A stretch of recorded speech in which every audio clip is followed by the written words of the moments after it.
College life is both about studying and going in depth to what you're doing and also enjoying life on campus. So you kind of immerse yourself in a different culture, learn from different people. At the same time, you learn academically different fields like literature, history, arts, music, and imbibe that into your personality. Colleges can vary from say 300, 400 people to up 15, 16, 20,000 people. The large state-run colleges are about 20,000 people, while small liberal arts colleges are about 400 people. I think when it comes to small versus big colleges, small colleges can give you an experience where you can probably interact more with professors and go more in depth in your curriculum because they have more time. Also, you obviously have the ability to stand out more because there are fewer students. As far as a large university is concerned, the professors generally tend to have less time. You have teaching assistants doing a lot of the teaching. On the other hand, in the large colleges, perhaps you get a wider exposure to different kinds of diverse people. So those are the negatives and positives. The main challenges, I think, A is the education system is based on logic as opposed to rote learning and memorization. So you have to kind of change your mindset and think about things logically in a question from a fresh perspective every time, as opposed to having read it in a book. So the main challenge is to acclimatize to their system of education. Their method of studying also is a very frequent, regular, day-to-day studying and day-to-day submission of papers, as opposed to once in a year end term exam. So I would say acclimatizing to academics is one part of it. Adjusting to the cultural life is more about being comfortable with people over there. And to be comfortable with the people over there, you have to acclimatize a little bit to their language, the way of dressing, the way you speak, maybe talking about sports. That tends to be a big bonding experience with Americans. And of course, you have Indian people there as well, or other international students, where it's easier to bond. So it's a mix of both. I would say the essential don't is not to prejudge Americans and say, oh, America is all about this, America is all about that. I think the essential do's are to accept the education system by not trying to rote learn everything from a book, but going by logic, going by creativity, and trying to actually enjoy your experience over there. That's the essential do.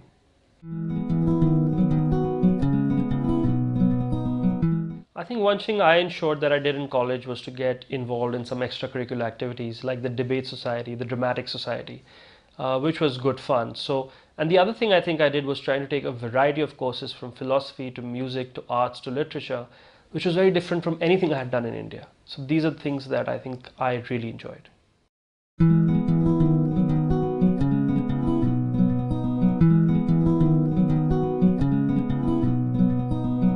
The US education system focuses a lot on critical thinking versus rote learning, and you should have an open mind to immerse yourself in the system to really be able to adapt to it. Well, the course structure is based on semesters, so instead of having a whole year-long course, it's broken into the fall semester and the spring semester, and each semester has its own set of final exams. A university offers you the ability to do a major, which is focus in depth, a minor is optional and you focus less in depth. An elective is something you take from several different fields like arts, sciences, literature, music, which holistically develops you as a person, while some universities also have the option of doing a double major and customizing your major.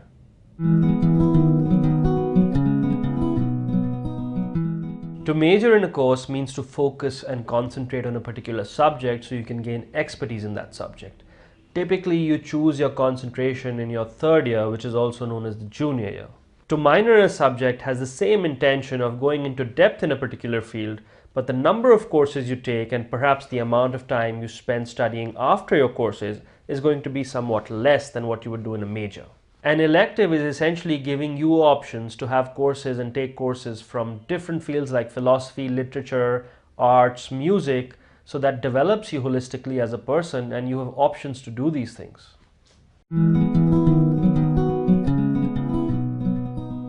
double major basically means to do in-depth study in two different fields, and typically it requires more time and more hard work to be able to finish a double major.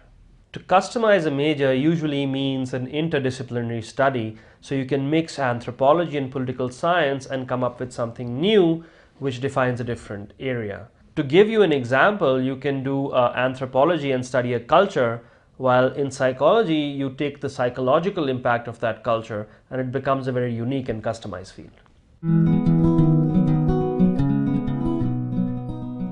The evaluation system is based on grades. It isn't based on 30, 40, 90, 80%, but it's based on grades such as A plus, B, B minus, C, C minus. The US education system has a continuous evaluation system. You're evaluated on group discussions, class participations, the problem sets you get, and the papers you have to write. Final exams do not have 100% weightage on your final grade. Your final exams can typically have anywhere from 20 to 50% weightage on your final grade. The rest of your grade, other than your final exam, comes from the continuous coursework that you'll do throughout the semester. Grading system is based on a GPA, which is the grade point average system. Each grade is equivalent to a certain score. For example, an A will be a score of 4, B might be a score of 2.5 or 3, and then they average out your score over 4 years and give you a grade point average. The maximum GPA you can get is a 4.0, and anything above 3.5 is considered a good GPA.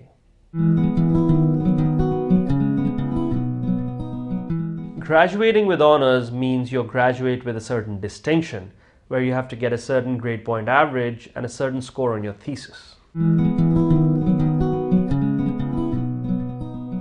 You have to work very hard to get good grades because it's a continuous evaluation system and you have to work hard throughout the year. You get homework assignments where you are assigned either writing papers, solving problem sets, and several other forms. Professors in an American university are usually fairly accessible. They have office hours outside of class where you can go and meet them and ask questions. Additionally, professors are more like facilitators in classes. They don't spoon feed you or make you rote learn. They're there to make you understand the subject and so you can further explore it. Coursework should definitely be very diverse because this is the one time in your life you have so many options to explore. The courses you should definitely explore are courses in languages such as French or Spanish. You should also engage in courses such as philosophy, literature, music, and several other options that you have. To figure out what course to major in, the best thing to do is in your first year, or what is also called the freshman year, take a lot of different variety of courses. Then the coursework you start getting interested in your sophomore or second year, you can start focusing it on a little more and then start deciding on what you want to do. It is a good idea to talk to your seniors to figure out who the good professors are, what are the good courses, and it will help you in your choosing your concentration. I would definitely recommend studying in the US because it opens your mind to a different level of thinking, which is critical reasoning versus rote learning. I would also suggest studying in the US because of the wide variety of options you have in the courses, which again holistically develop you as a person.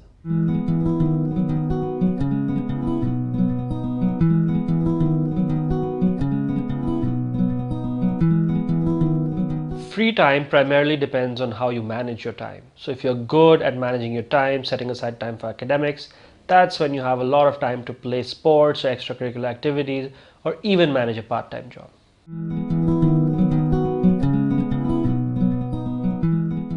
Sports that are popular are American football, baseball, basketball, squash, swimming, tennis, sailing even if there's a senior by. Typically colleges have varsity teams, so you have to be very good to get into a sport, but some colleges do have club sports where amateurs can play.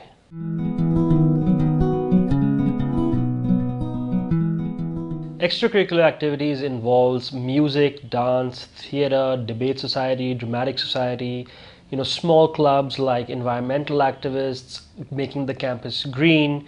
You have things like a cappella, which is a form of singing that Americans do. There are many, many things that you can do on campus.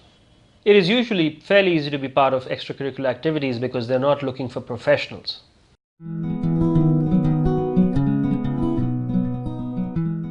Part-time jobs on campus are usually working in the library, working in the cafeteria, working in administrative buildings and offices. Part-time jobs on campus you can typically do on a student visa.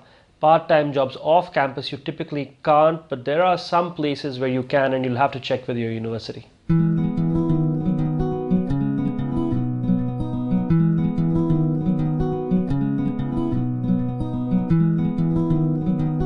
Socializing in college is a lot about going out and eating, doing extracurricular activities together, going out on a holiday somewhere nearby with a lot of your friends, typically.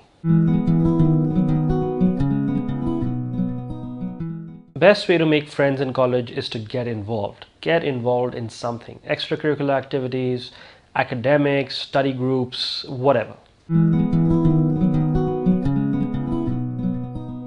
Fraternities and sororities are basically a group of people who choose to live together. There's usually an entry admissions process into a fraternity and sorority, and also do some community work together. They have a lot of activities that they do together.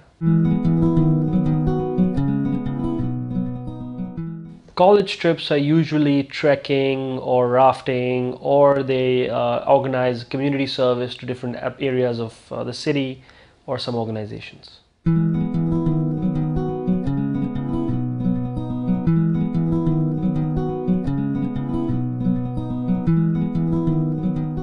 People mostly live on campus to enjoy the campus experience. Some people, after a few years, want to move off campus and live a more private life, or for a variety of reasons. Americans usually use the word dormitory instead of hostels. And dormitory life can be great fun if you make a lot of friends there. People want to go out to eat, people want to go out to clubs, people want to do extracurricular activities together. You socialize in the evening together, you sit in common rooms. So dormitory life can be a lot of fun.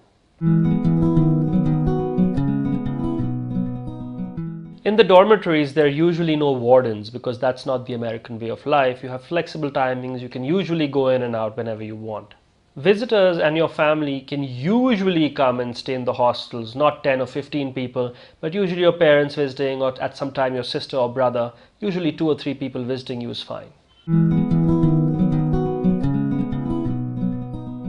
Dormitories can be either single sex or co-ed. Some colleges itself are single sex, so obviously dormitories would be single sex. But typically in colleges which are co-ed, dormitories are co-ed. Typically, people do have to share bathrooms, maybe 6 to 8 people sharing a bathroom, but it's not co-ed. You have female bathrooms that are separate and male bathrooms which are separate. It's fairly easy to cook in the dormitories because usually there is a kitchen available and people are open to it. No one minds you cooking over there. I would recommend living on campus to enjoy the campus experience, to enjoy being in an American university, to seep in that experience totally.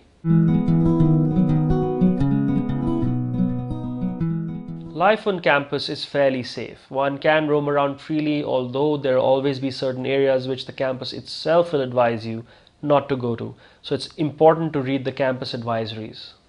Off-campus safety primarily depends on the city that you're in, and usually the colleges tell you whether it's safe to stay off campus or not. If you're living off campus, you usually have public modes of transportation to reach campus, which could be a metro, which could be buses. If you're not staying very far, you can walk to campus. The modes of transportation within campus usually involves either you walk to class or you take maybe a bicycle if it's very far away, or if the university is very large, they provide you with buses.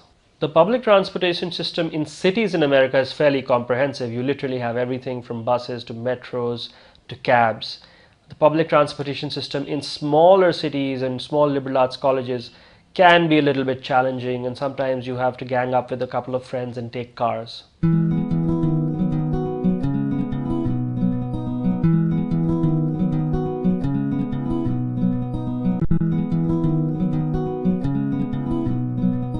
In the US, people travel to the major cities. They go to New York, they go to Boston, they go to Chicago, they go to LA, they go to San Francisco. Outside of the US, people like to go to the Caribbean islands, they like to go to Cancun, they like to go where there are beaches. The quickest way to travel in the US is of course by airline, but you can also use a train, you can use a bus, or you can go in your own car. The most economical way to travel in the US is of course if your friend has a car and you gang up with him and then you drive. The most expensive way to travel of course is air ticketing, but if you do air ticketing way in advance, it can be very cheap.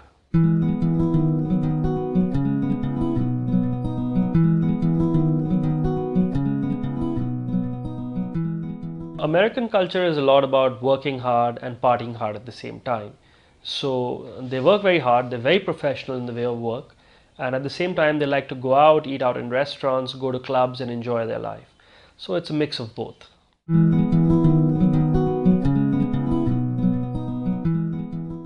The north of America is more open-minded and more culturally diverse than most other parts because they tend to have a lot of international people there and just people from different backgrounds. The South is more involved in America itself and thinking about America itself, America-centric. So they're less open-minded than I would say in the North. In the West Coast, people tend to be more laid back, more relaxed. It's a lot about beaches, great weather. They tend to have more fun and enjoy more. I would say the Americans are very friendly, and it is fairly easy to get to know them. There is a certain amount of there is something that they hold back, but they're fairly friendly. They're fairly easy to get along with. To be accepted, one has to acclimatize and adopt the American culture to some extent, but not to lose one's identity because that also makes you stand out and be unique.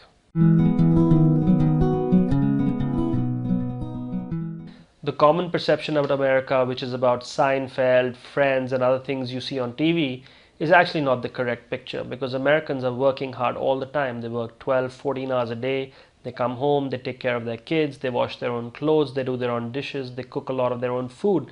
So it's a tough life in America for people living there.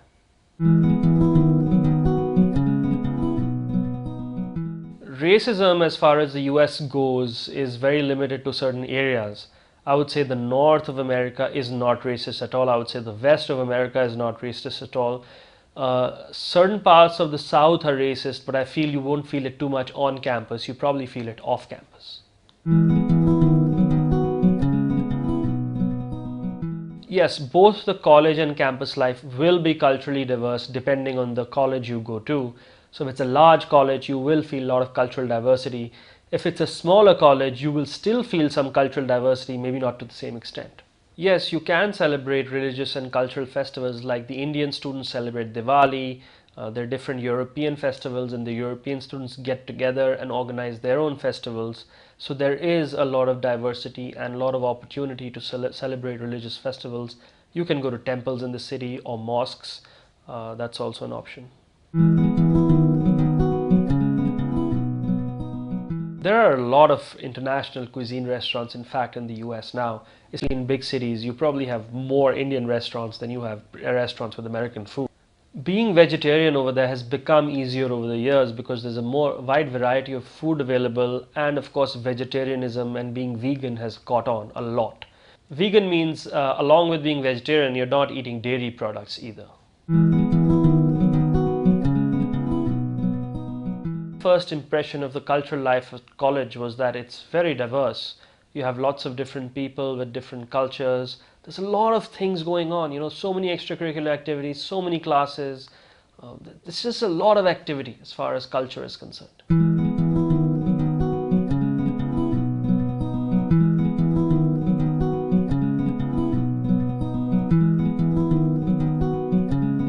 In America, people don't play cricket, but the Indians and Pakistanis and some international students usually form a little bit of a club and they play cricket on the weekends. One does need health insurance and you can typically get it through your college.